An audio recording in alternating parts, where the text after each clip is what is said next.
Hi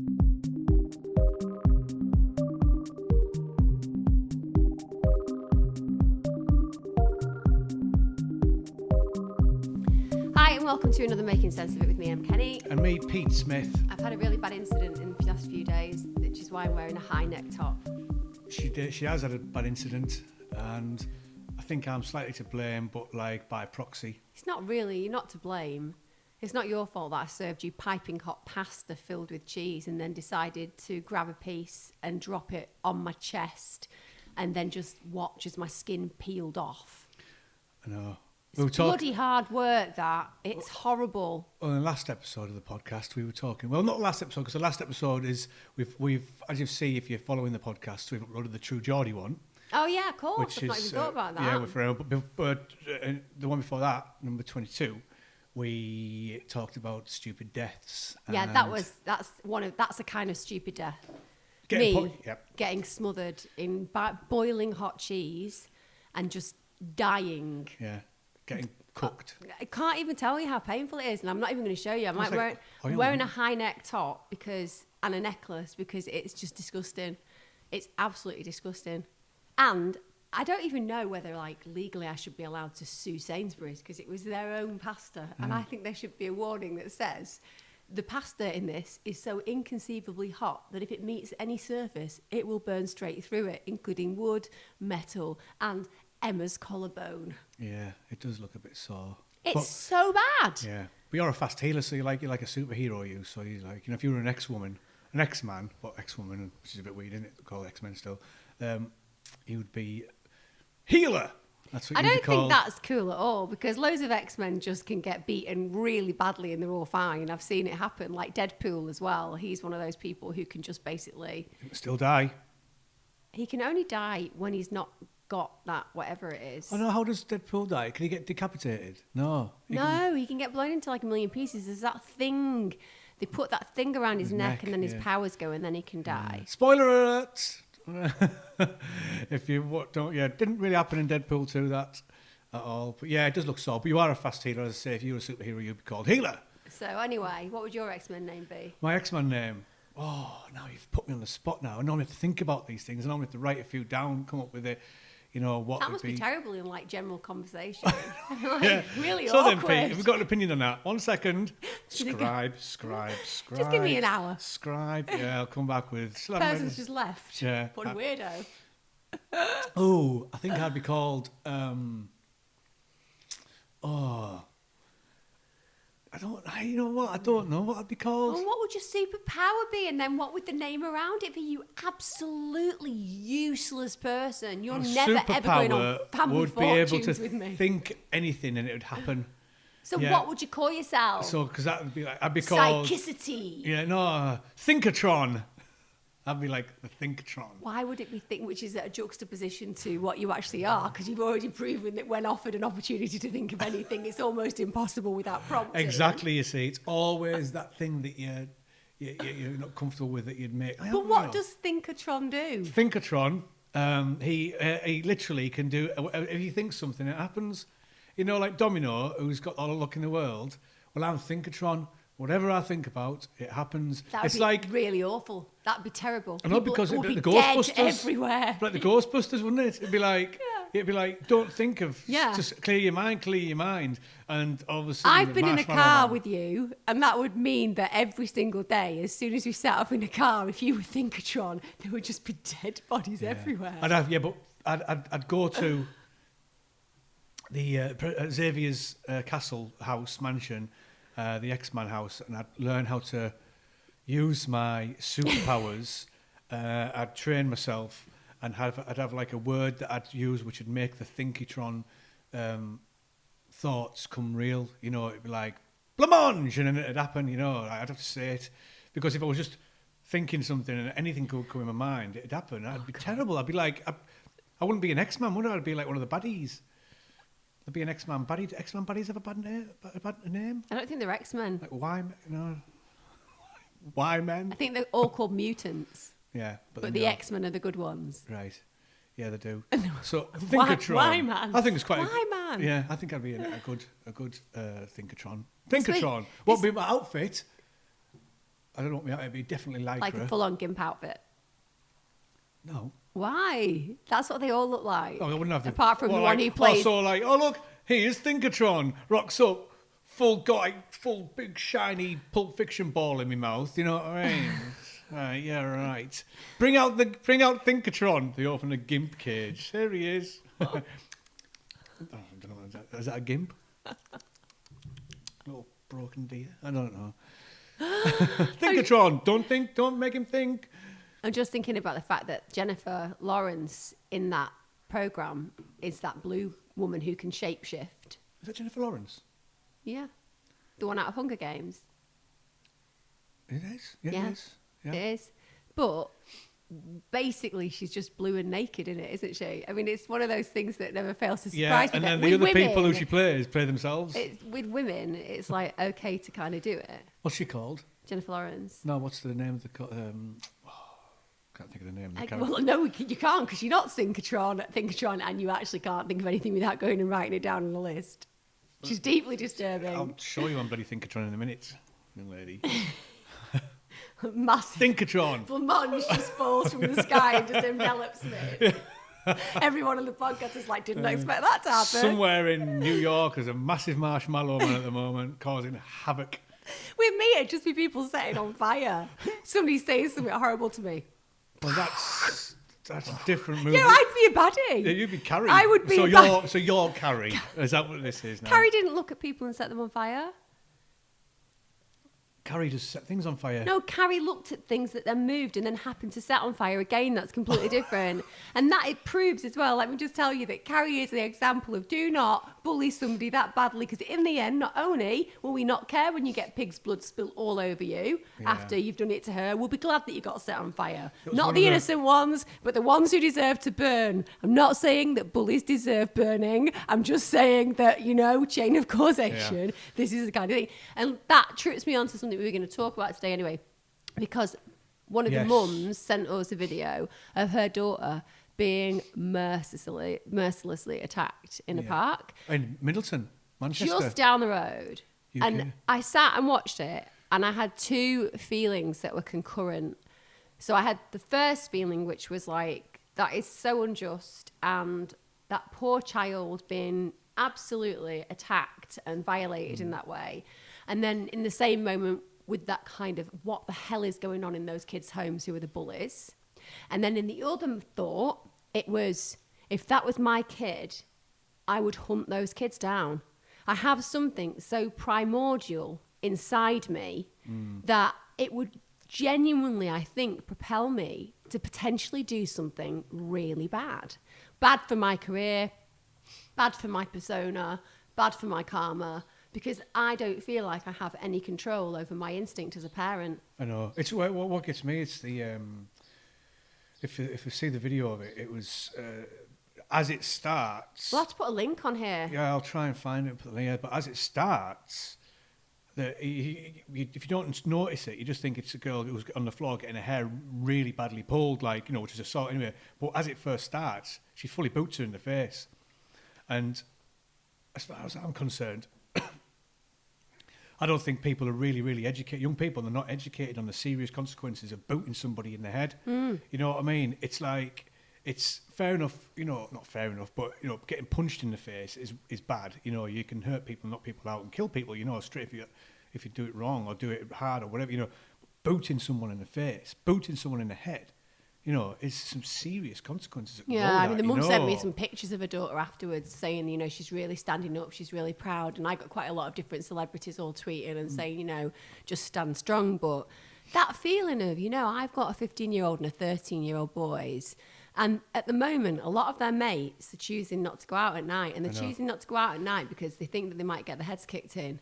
Now, I know we live in a nice-ish area. It's dead ordinary, and that has the good points and the bad points. But certainly when I was a kid, even though we did have loads of fights, that's truthful. When I was growing up, there were always fights. They didn't feel pack orientated. It was usually one person had a beef with another person, and that got into an altercation. Usually lads. If it was girls, it tended to be a lot of hair pulling. But now it feels like young people, and I'm not even just talking about teenagers, I'm talking like under 25s.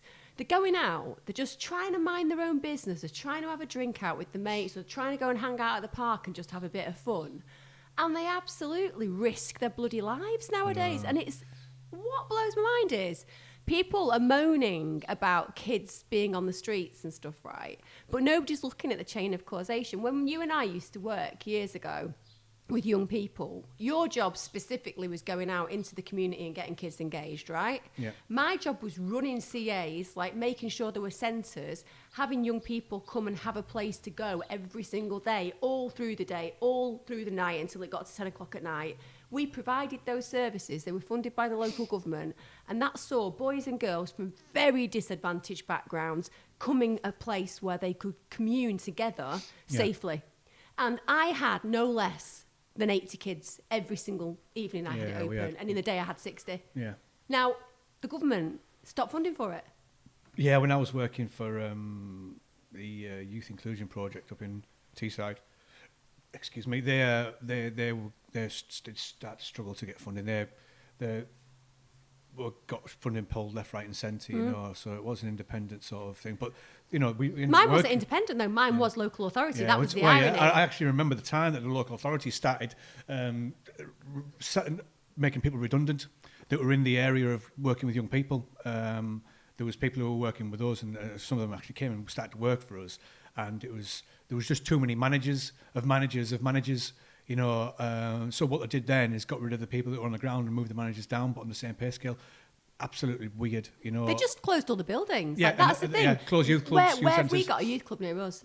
Like literally, I can't even name one. There's not a youth club. Well, then they started bringing out the My Places, didn't they, and funding for that. It's the only place you get those are in high-level inner city. I know, yeah. I know. But that's not what we're talking about. High-level inner city, yes, we know we've got urban problems, right? But that's not where we live. I personally think that there should be something like that in every single town. Yeah. It should be on a smaller scale. It might be on a smaller scale. I mean, when I lived in, I moved, I was in Eston, there was a great youth club. I moved to Saltburn, there was a really good youth club. You know, we got up to mischief there as we were growing older, but we still went to the youth club. God, in my day, you could smoke there. Yeah. You could smoke. Yeah. You know, not drink alcohol, but you could have a coffee and a cigarette. That's, in fact, all my boys used to do that. God, I'm probably going to have lung cancer. Yeah, we used to have a smoking room at the back. You were allowed to go to the back room. Ours was fully smoking. Yeah. They let us fully graffiti it and everything. You know, it was like they let us do what young people were going to do, but with that element of, you know, support there, you know, and if they saw somebody who's struggling, they'd work with them. You know, there was a little bit more freedom there. It wasn't, you weren't like, because you do get some youth workers now, because I've worked in the industry for a long time, like yourself, you know, in the young people, you do get some youth workers that are you think the kids? Yeah. Yeah. You know, but you just got to let young people do, you know, and then try and guide them and get them involved, you know, and find out what they want to do. And if they don't know what they want to do, then help them, you know, see what you do with young people. But yeah, I gotta say, it did help me. There was bloody fights, you know, like going back to the fight thing, you know, but there was never the pack mentality. If there was a pack mentality, it was a gang of people fighting a gang of people. It wasn't a gang of people beating one person up. In my 10 years of working in some of the most challenging estates, running some of the highest level PRUs as far as difficult and challenging kids, I did not witness one fight. Yeah. Not one. So that shows you, firstly, how when you create something that's safe, when you create something that kids want to attend, and when you hear that they've got to have a say in what they want, and you work with them on those terms, it works well. Like, I can tell you the day it changed. I can tell you the day it changed, my project. I can tell you the day it changed. And it's when we mainstreamed. It's when we let go of what we were doing creatively. It's when it was taken into a mainstream college and all it was about basic skills. And, like, the problem is that kids who have been on the streets and have not had great homes and have had lots of problems with abuse and neglect and diet issues and all the things around it, you can't get them sitting down doing maths and English. They're not ready for it. What they need is to believe that authority likes them. My job, first of all, was to get them in and be like, I see you. Yeah. I see you as a human being before I see anything else. I don't see your dysfunction. I don't see your failures. I don't see your parents. I see you, the potential you. Yeah. And that's how I met every single young person. And I'm not saying I was perfect. And there were times where some young people really challenged me. You know, I've written about it. There was one boy particularly, and I used to really struggle because he just didn't like me. And my big Achilles heel in life is, I want you to like me, because I'm one of those people that really try tries my best to build rapport with you quickly. So if you kind of don't meet me on my terms in that way, I kind of start to doubt myself. So it's almost easier to make it about, well, it's his fault, not my fault. And it was only through watching him work with another worker who had taken on this kind of system where he'd been released from prison and got into employment, we'd taken him. Only when I watched him work with him and I could see that actually this kid was perfectly capable of building relationships, it was just not with me, that I realised I had to change the way that I worked. But apart from him, all I have is complete fond memories of the ease of building relationships with young people when you don't try and force on them what the state says is correct. And sometimes when I'm doing this podcast and I think, what will people think of me in 100 years, for example, if they stumble over this old technology and they watch? And there's a part that I think they'll believe I'm massively anti-establishment because I talk a lot about how negatively I feel about the way the system works, the way that kids are brought through the system, the way that average is created, the way that failures are created, the way that success is minimal compared to the amount of human beings in this world that are multifaceted. Opportunities for success are actually quite minimal, and that we kind of pursue that line for most of us throughout our experience as humans. And I don't believe that that's the best way. But I'm not anti-establishment.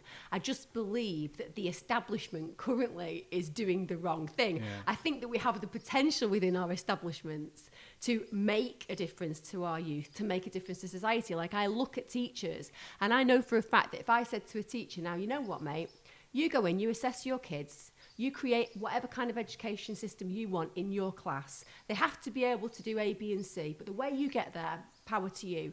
The system overnight would become fun. The system would become something that kids could relate to. I'm working at the moment with my own boys, and they're not turned off by education because they come from a nice home. They're not struggling in education because we give them the support that they want. Are they bored? Oh my God. They are so bored. Do they really think it's relevant? No. Do they really think they're going to use most of this in their future life? No. Because we create the foundation, they have a place where they can thrive in spite of it.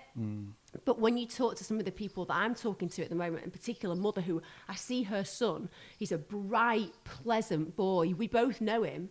He's very capable, he's very intelligent, and he's going down the entirely wrong path because he's so disengaged. He's so unable to kind of feel that there is any relevance for him. And I kind of really worry that the establishment has all these potentials and possibilities, but it goes in the entirely wrong direction. In doing so, it leaves these car crashes of human beings that could have been something beautiful and amazing. I think there is a huge, having been a car crash. Well, you know, I've been a multiple pilot, me, for a bit. You know, it's. But educationally, I don't think you were as much a car crash as me. No, because I think that you actually went, didn't you? Well, you at the end of my first senior school was a bit of a. I don't know if we've talked about it before. I think you've talked about it. You've talked about the fact that you were like really bullied. That was like the main thing, and that you had your arts projects ripped up because you were moving to another school because your mum and dad had moved away, and you'd been travelling to that school for a long time, and it became an incident about you're not belonging here, and you had to fight and deal with all of that bullying. So I know that there was a lot of trauma for you. So when I got to that school, I reinvented myself, which is reinvention's so good. Yeah, it is. You know, you'd sometimes lie to yourself a little bit, but I think... fantasies. Isn't like that part of... But I think isn't that part of becoming? Like, you fantasise about who you are and what you're going to be, and then you just step into it in the end. But the young men and women that lived in the place where I moved to were how do you say it? I don't want to say a different calibre in social climbing, but there's nothing wrong with that. Probably they came from a less hard knocks area, and they had more aspirations because the parents brought them in a different way. There's nothing wrong with that. You're not being cruel. You're just saying that's the fact. The young people and there's a different calibre of people, as in when it comes to aspirational sort of want, you know, and class. In class, there was, like it or otherwise, it was about class. So it's not fair. They'd already discovered music. You know, because the place I moved to it wasn't there, you know, they didn't really care about it. And art and all these crazy things that you're just naturally good at. And I was like, this. Now, I'd already been into breakdancing when I lived in the sort of urban area, you know. So to go to a place where, because I used to hang around, I mean, for a while, I hung around with people that were like 2, 3, 4 years older than me because they were breakdancers, you know. that fizzled, that went, you know, as you get a bit older. But then I moved to Salt, and I was still into that sort of vibe and music and dancing, you know, and everybody there was just, they had like little links to London, and one guy had a cousin that was in a rap band, and, you know, who was from Ireland, and it was just that sort of, you know, there was the first sort of mixed race and black people I met. You know, we had a few Asian guys and stuff like that, which were mercilessly bullied at the time, you know. So you didn't really see any different cultures. So there was and it was that vibe. So it was brilliant, you know, and yeah, I sort of got that.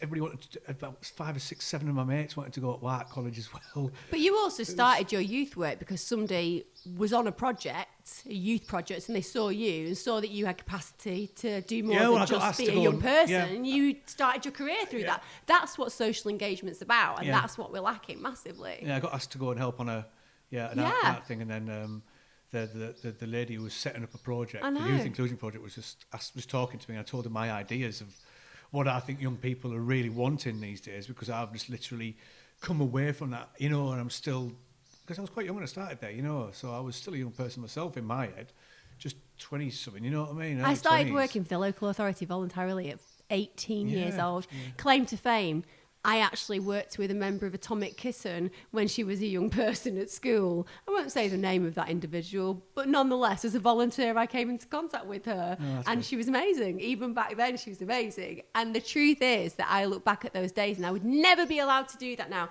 The thing about legislation, the thing about what's really stifled in the UK is, when I did my degree, I literally was like, I'll just ring up the local education authority. And I was like, I rang them up, and I was like, have you got, and they said, put me through to education welfare. And I got in touch with this guy called Terry and Chris.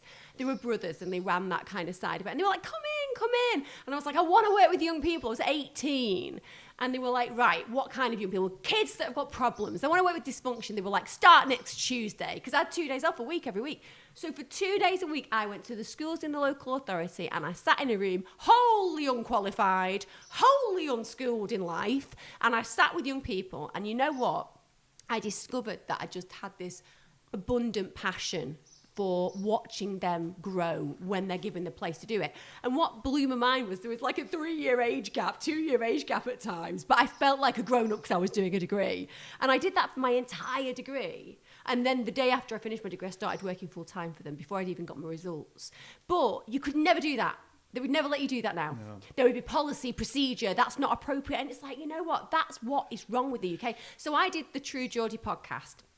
And whenever Brian and me get together, and I class Brian as a friend, I've said to you that I meet some people in my life, and I just feel like I've known them forever. Yeah. And I have such love for him. It's really nice to watch as well. I have such love for him. Just being able to see the sort of the rapport you both have when you both honestly, talk. Honestly, he wraps me in his arms to give me a hug, and I just feel like I've been there before. And I don't know how else to say that, but it's that kind of feeling of, I know you. I don't know anything about divinity, creativity, regarding creation and this world. I don't know anything about religion. The only thing I've got is like my personal faith and spirit in something greater than this, right? But when I meet people like Brian, I have a feeling that I have known him. Yeah. That we have found each other again. It's funny how that can happen, isn't it? It's rare. I call it my breed when I meet somebody from my breed. And we were like talking on his podcast. And since then, what always happens, the last time I went on with Brian as well, lots of young people watch his particular channel. And he's like a really inspirational guy because he comes from a brilliant background of love with his mother. Yeah. But then he talks really openly about his dysfunction and how it could have gone one way or the other.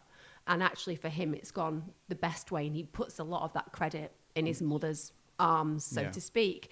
But we were kind of having this conversation, and I was talking about what I'm always talking about, which is how I kind of feel like there are so many unequal systems in the UK. And then a lot of young people have got in touch with me, both when they've been listening to the podcast, about the podcast itself, and also have privately emailed me. And firstly, so much love for the young people who watch me and kind of forgive this old lady who's on there just rambling on about whatever. You know what? I think it's because, though, you've worked with young people for a long time, and you've never sort of lost touch with what young people are into. You know, well, young people are my passion. Yeah, well, you know, that's the difference between. But also, just the thing that I see with young people is that that's all they are, young people. They're not non-adults. They're not non-knowledgeable. They're not non-wise. They're just young. So the way I see young people and youth, and I'll put under 30s really, but certainly in the under 25s, all I see is possibility and potential. Yeah. And all I hear from a lot of them is this fear that they have not quite got where they need to go. People have got in touch and said, I didn't go to university. I want to do what you do. What can I do? Yeah. And I kind of sit there, and there's a bit of me that feels just really inspired that firstly they've watched and gone, that's what I want to do. That's inspiring. But then I kind of go, what's my advice? Because my advice should be this. Okay, go to university, get a psychology degree, do an MSc, go and do a PhD if you want to do clinical, forensic, etc., etc. Yeah. Well, MSc for forensic, but you can do that. But then there's a bit of me that's like, that's such a big journey to have to go on when it comes down to what you really need to do what I do. And I don't want to go against the academic system entirely, because there are great things that come out of it. But for the most part in psychology, it's not really that relevant. When you think about sitting in a room with somebody, particularly when we're talking about things like counselling psychology, clinical psychology, when you're sitting in a room with somebody, it's about your relationship with them. It won't matter how many letters you've got after your name, how many years in the post. If you can't sit with somebody and be with them in their pain, or show them their direction of hope, and go on that journey with them loyally and dutifully and with complete compassion, then you're not going to be any good. But that's what we tend to say to people. We say, you've got to do A, B, and C. And this guy got in touch with me and said, I really want to do it, but I haven't got A, B, and C. And I'm like, be a maverick. You don't need to do that stuff. You don't need to get those qualifications. If you want to make a difference to this world, give yourself a title and start something. Yeah. That's what the greatest creators do. One of the things that I constantly say to people is no group of people really change the world. No organisation changes the world. It's one person who says, no, I'm not doing it that way. Malcolm X is. Yeah. It's all of those individuals that stood up. Martin Luther King. It's Louis Pasteur. It's the people who went, no, I'm going to do it my way. Yeah. And that gives me more excitement to advise young people. So I came away from that podcast and I've got all these young people getting in touch with me. Like I said, with so much love. And that's another thing, that I see with the youth of today, that there is so much positivity and compassion that they want to share with you. Like the fact that people are motivated enough to text me a tweet and to put it out there and to go, thank you. It's like this exchange that probably when they're doing it, they're not thinking that much of it. They're thinking that's moved me, I'm going to say it.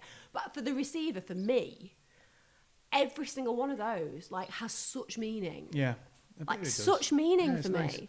It's not nice. It's more than nice. It's reinforcing, and it's compassion, and it's caring, and it's telling me that I have meaning, and that is powerful. And when I'm talking to people about social media and all the negatives associated with it, and there is a lot of negatives associated with it, because we can see the research. Like if I'm going to bring some academic research in there, we can see it. We can see that people are feeling more isolated, more desperate to be perfect, taking less responsibility. But that's always going to happen with a new system, isn't it? It's always going to happen until we find that balance. Yeah. And I think for the most part, the connection in cyberspace is going to be something that fundamentally has changed the world for the better. Yes, absolutely. Because there's people, that, there's always the good, the bad and good, isn't there? There's people that are socially isolated and can't really make friends, but then they're doing it online. There's that vibe, people who are even disabled, finding being able to build a whole world of friendship and, not just knowledge, but friendship and connection. Yeah. Online, so you used to really be the only gay in the village. Yeah.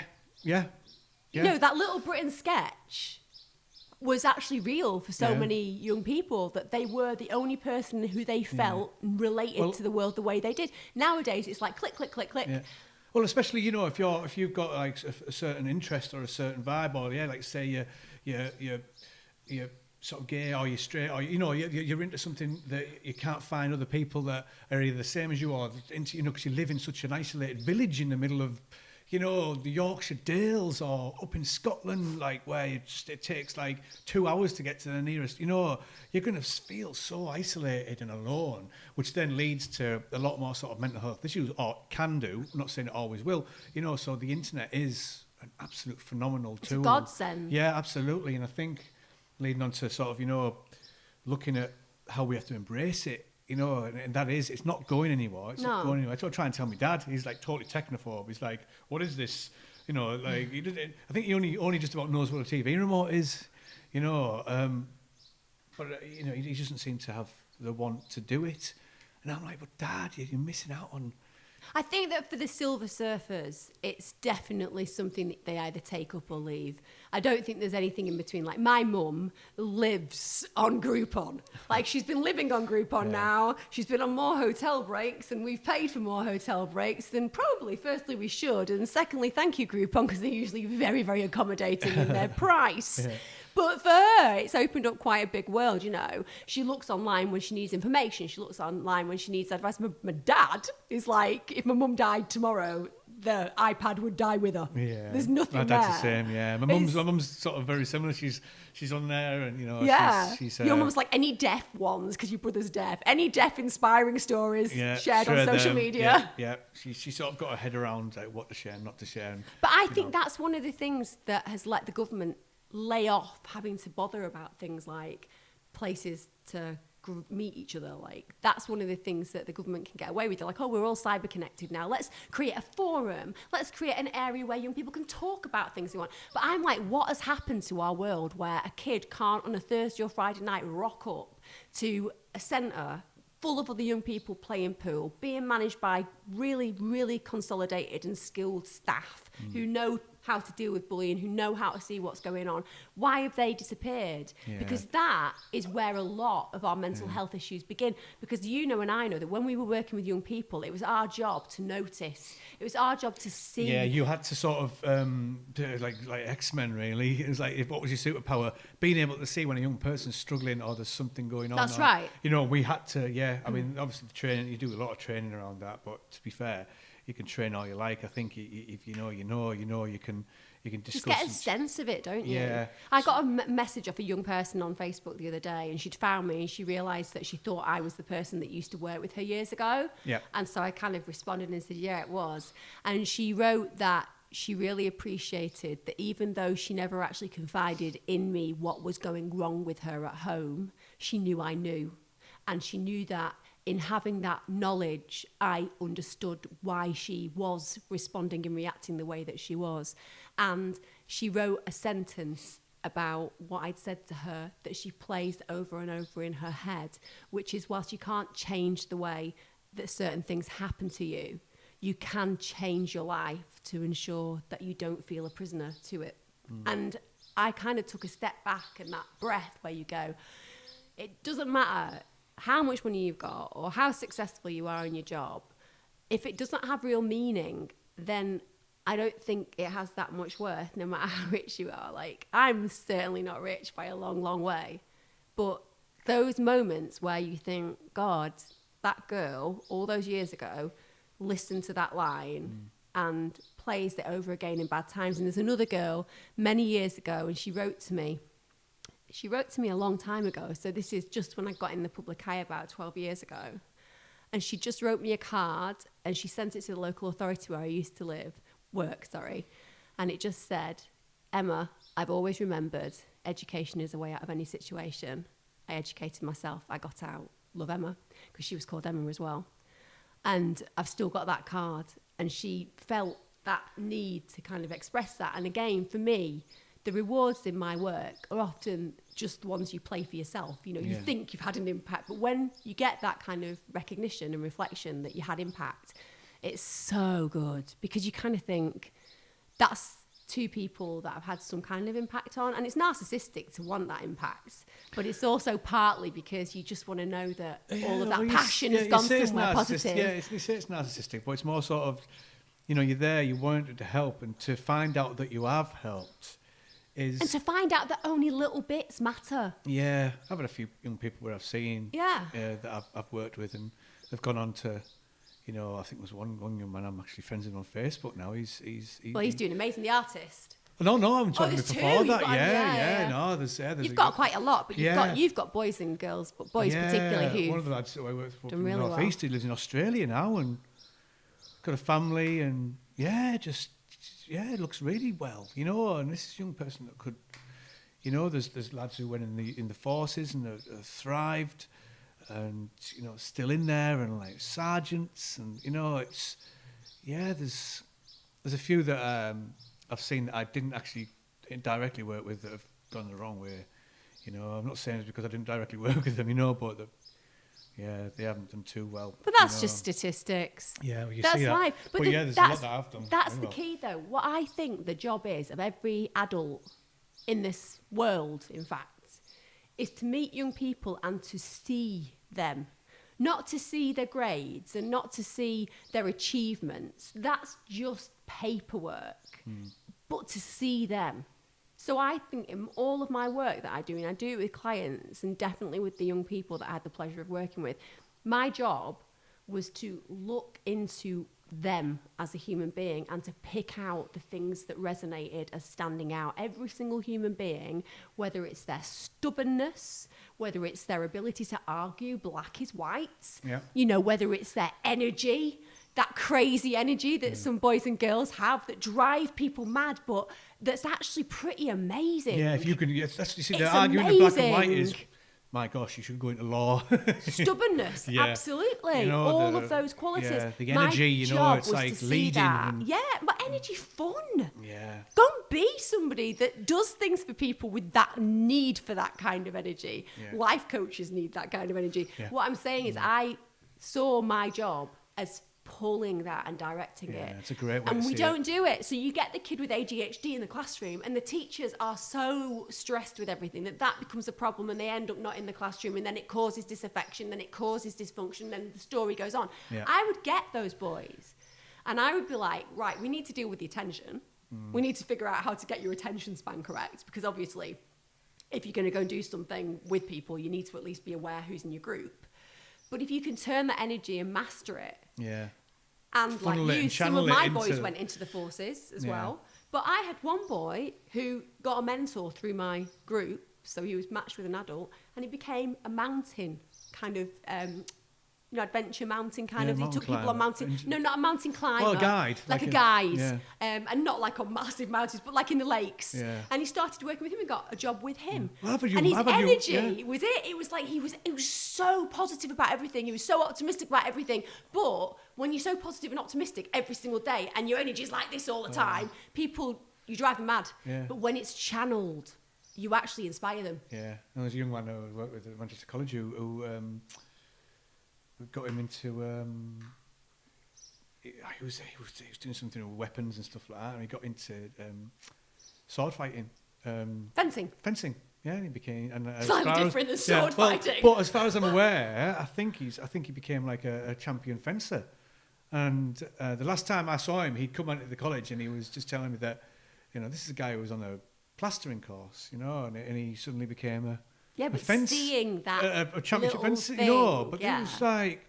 It's like with Evan, our youngest boy, Evan, is 13 years of age, very stubborn. Very stubborn. That does not come from me. I'm quite pliable. I'm quite able to be manipulated. I have a feeling you're blaming me for this one. No, I'm not blaming you. You're not at all stubborn. You're like the least stubborn person I've ever met. If I say, can you just do that? Yeah. Even if you have to drop everything. So no, it's not from you. His sense of humour is you, which is what I'm actually talking about. So even though he's very stubborn, infuriatingly, some would say, mums and dads out there, to the degree where occasionally, if it was a situation where, like Pete was suggesting, and thinking and becoming were possible, he'd be this big and in a little box where I'd have placed him.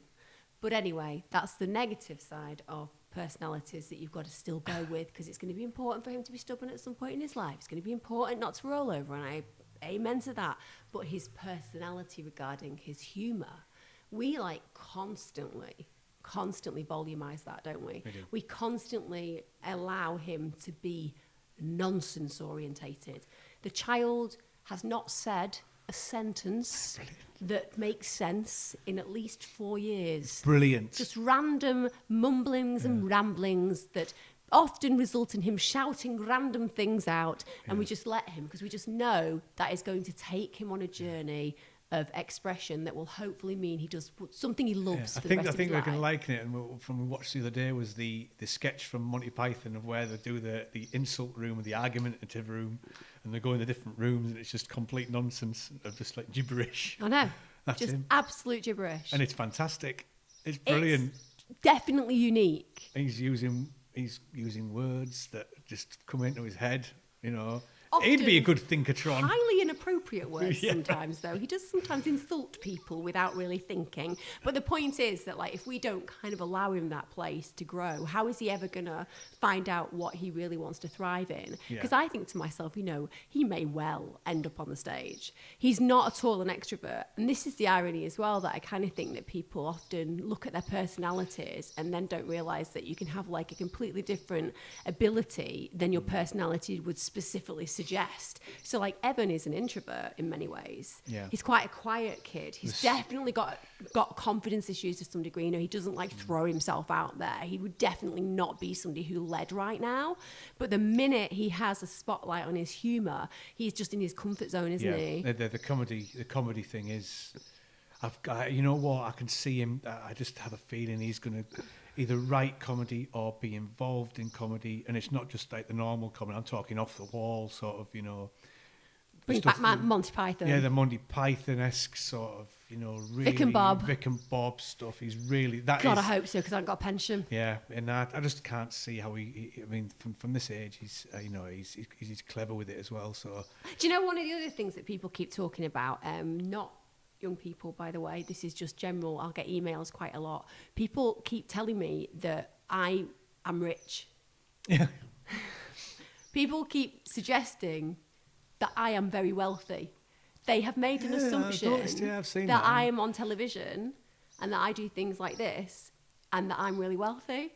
And I just want a disclaimer out there that it's wholly misguided. Yeah. I'm not at all wealthy. No. As I've just noted, Pete and I don't even have pensions. We're throwing ourselves on the mercy of the state, which isn't looking too good in the long term. We're living for the moment.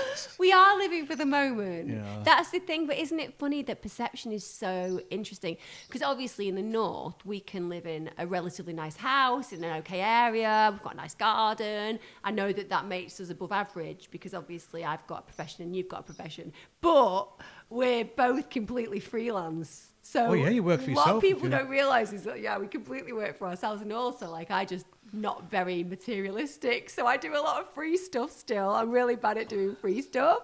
Every comment you ever see in any newspaper, completely free. Just do it, it's fine.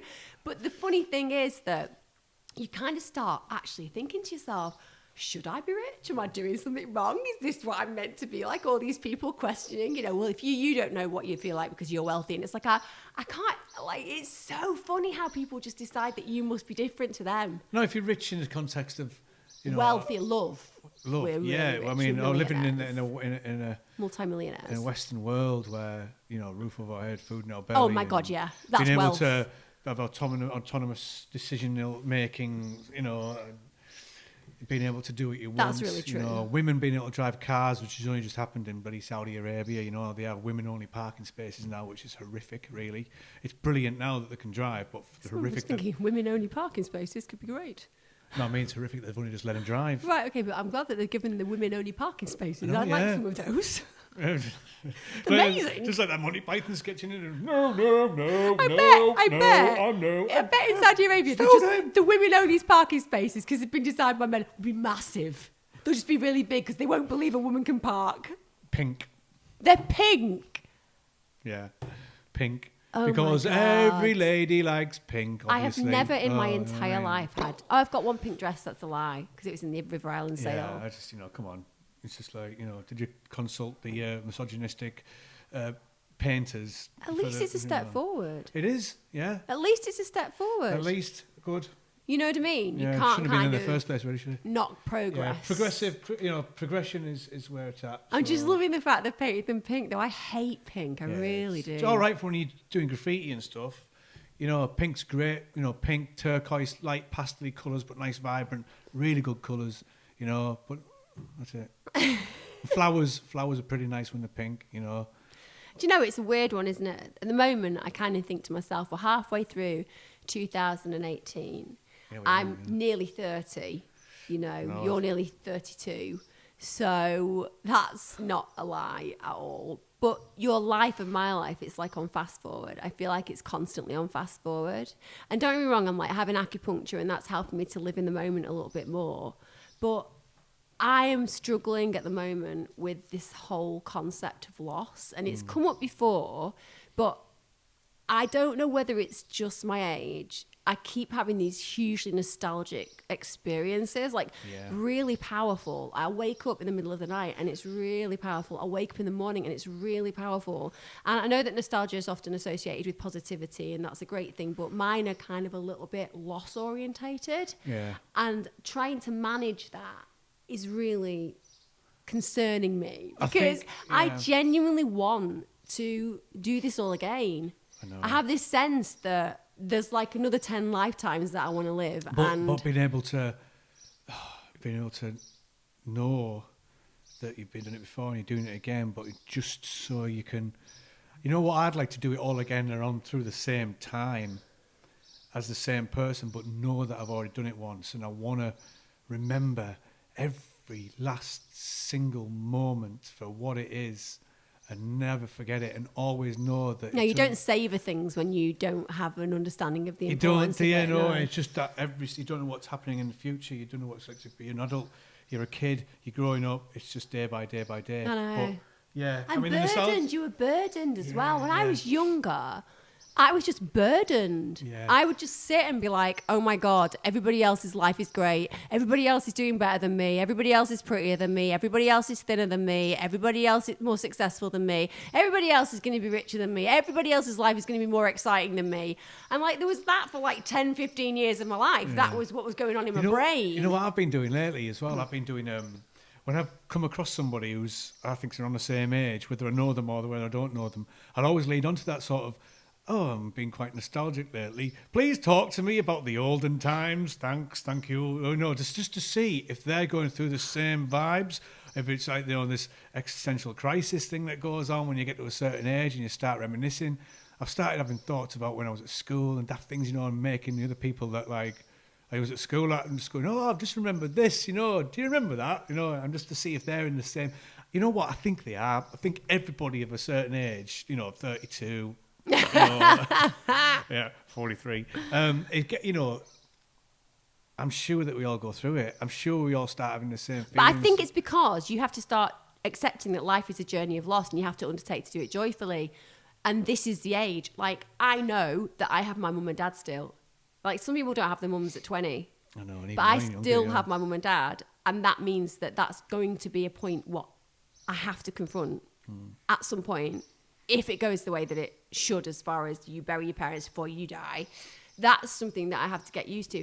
The idea of not having my mum and dad is paralysing. It's paralysing for me. And I know it's just completely normal and everybody goes through it. And I work in this area and I understand grief, but it paralyses me. And I know that I've lost Pam, my best friend, and that's been awful.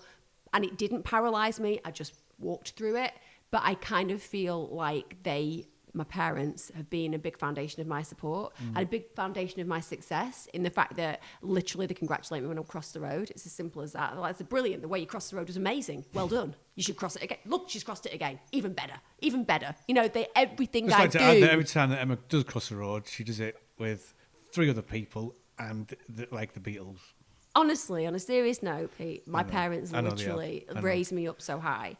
They've forgiven me for all my misdemeanors. They've rewritten my history. I was apparently brilliant at school. And that is just testament to their rose-coloured spectacles of past. Yeah. And the idea of not having that, and the idea of being the matriarch, because already I do all of the social gatherings. I'm the centre of Christmas. Yeah. I've taken that on already. The idea of having those empty chairs, and every time we lose somebody in the family, like that empty chair that isn't filled anymore, is something that is really symbolic and significant. And the irony is that it's so normal. Grief is just so normal. Like, death is so normal. it's just going to happen. There's nothing we can do about it. And I know that this is one of those things, and I read it in Pam's eulogy, but if you're listening and you're kind of somebody who's either going through a deep loss, or you might just have lost somebody, or you might be, like I was a year ago, confronting losing somebody that has more meaning to you than anybody else in the world. And one of the things that I said at Pam's eulogy was that as a human being, I have no understanding in science as to why we would love somebody who was dead. That there's no reasoning behind that. Surely to love somebody who is dead would be bad for us because they can't come back, they can't give us comfort, it causes pain. Mourning them creates that real feeling of emptiness and that chasm and void of them not being present. So the only thing that sparks my knowledge within is that must be an invisible thread that connects us to that person, that love is required to connect us wherever they are with that human being. And I said in Pam's eulogy that I really believe that love that I feel for her that is now experienced as loss and grief, that's the thing that ties me to her, and that one day will indelibly lead me to find her again. And I really believe that because I can't see any science in mourning somebody that isn't here anymore. What's the point? It doesn't make sense. Has to be purpose in it. Yeah, I love the way that sounds, and I love the way it is. It is definitely. It's the only way I can understand it, and maybe that's just a defense mechanism. But I genuinely feel that it's a bit like I pray every night. I don't pray to a deity that is any religion, but I pray every single night, and it's because I talk to every single person that I've lost, and I go through saying goodnight to them every single night. I know you do. And the list gets longer, but I genuinely feel that one day they'll be like, nice one. You literally remembered every single night, including when you were very drunk and it was an effort. And those times you nearly fell asleep halfway through. I know. But good girl, you did it. Because I kind of feel like I need to keep it alive. I think that's wonderful of you. I sometimes think you're falling asleep after something and realise that the list is long. You get frustrated when you forgot the name and you have to go back. I do have to. It's in an order. I know. I have to. I don't want to offend anybody. There's been marriages between people that have lost people before them, and I need to have them in between because I don't want either of them to be missed out. It's ridiculous, isn't it? But it's not ridiculous. I think it's wonderful. I want it honoured on both sides equally. It's a strange one with life. I just kind of look now and understand less than I've ever understood before. And it's a strange position to be in because I think wisdom, what real wisdom is defining that you don't know anything. Like, you can know facts that you're told. You know, you can understand that this is called the table because somebody gave it a name, and it's made out of wood because somebody told you that. But they're so different to the understanding of being, like what our presence is here, what we are about, and who we are, you know? Yeah. It's strange. You know, we can we could sit and talk about it for hours, couldn't we? I know. You know, that's... that'd be... There's no answers! I know. You could get there and you get deep, you know, like you've done on the Russell Brand podcast, sat there and chatted about stuff like that and got really into it, you know, trying to make sense of it. But that's when people go insane, isn't it? That's when you can, like, you know, some people can't handle the thought that they'll never know, you know. Yeah. It's strange, isn't it? It is strange. But that'll move us on to a lighter note before we finish this podcast. Because we've got to mention it. I'm going to mention the World Cup. Let's do some predictions right now. Who do you think is going to win? Well, I'm hoping my sweepstake teams. Go on, and who are your sweepstakes? Don't be looking for... She's looking. I can see you looking for the sweepstake. Go on. France. Oh, how do you know that? Because I told you earlier. Go on. Who else? Wait a minute. Are you actually suggesting that there is... You just asked me who they are, and now I'm getting criticised. Oh my God, I know. I can't believe it. You can remember who yours are. I can't. Belgium, France. Yeah. It's not Croatia. No, that's Even Evans. though I want it, that's Evans. They've definitely won. I've won. You've got like... I've won. Yeah, you've France... Well, I don't know what... We're actually doing this while Belgium are playing, so we'll find out. Belgium and France are my two main ones. But then... a little place. Panama. No, not Panama. Although it sounds Costa a bit like Rica. Panama. No, Peru. Where is it? Where's the sweepstake? Peru. It's the sweepstake. It's there. It's over there. She's going to get it. She's going to get the sweepstake because she needs to know. Oh, here we go. It worked out with the whole family. Our whole family, we had 4 teams each. Okay, I'm France. Yeah, France. I am Belgium. Right. I am South Korea. South Korea, they're playing. They're a sure thing. And I am Morocco. Morocco as well. You are. Go on. What ones are you? Brazil. You're Brazil. Yes. Come on. No, come on, next one. I am Brazil. I am You criticise me. Switzerland. Yeah, you are. Yeah, who won, which is good. I am Saudi Arabia. Yes. Yeah. And I am Costa Rica. No, went there once. You nearly had a fight with somebody because he was very rude to you about queuing. Oh my God. Tunisia. No, I wasn't with you then. You were married to somebody else, but let's leave that behind. Oh, we went there, did we? No. Never been to Iran. No. We went somewhere. The queuing system was a bit of an issue. Certain individuals... Egypt. I'm Egypt. You're Egypt. Egypt, Saudi Arabia, and the other two that you just didn't know said. it was Egypt. Yeah. So basically, yeah, I don't really care anyway, but Pete wants England to win, but I think that'll be 40 quid up if mine wins, so I'm kind of stuck on the fence. Well, I'm Brazil. You know what? You've been clicking things all the way through this. Let me just tell you, as an individual who works in sound engineering and filming, that is a faux pas of the greatest position. Yeah. Let me just tell you, any of the interference that you see in this, from the stroking the table to the clicking of things, it's not me, it's Pete. That's the kind of person he is. A complete non-professional person who works in an area where really he should be professional because that's actually what he does all the time. But don't worry about that. Oh, dearie me.